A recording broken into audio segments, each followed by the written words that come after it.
चिदानन्दरूपाय महाकालाय ते नमः। ईश्वराय नमस्तुभ्यं तत्पुरुषाय वै नमः।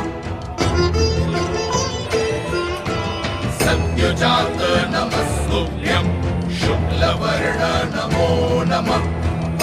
कालाग्निरुद्राय रुद्ररूपाय वै नमः। स्थित्युत्पत्तिलयानां च हेतुरूपाय वै नमः।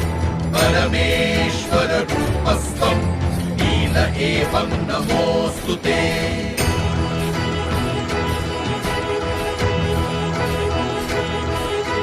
भवनाय नमस्तुभ्यं हुताशन नमोऽस्तु ते।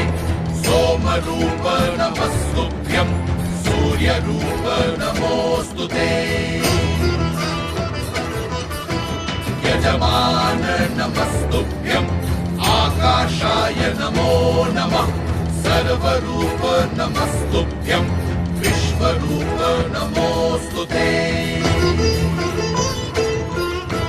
ब्रह्मरूप नमस्तुभ्यं विष्णुरूप नमोऽस्तु ते। रुद्ररूप नमः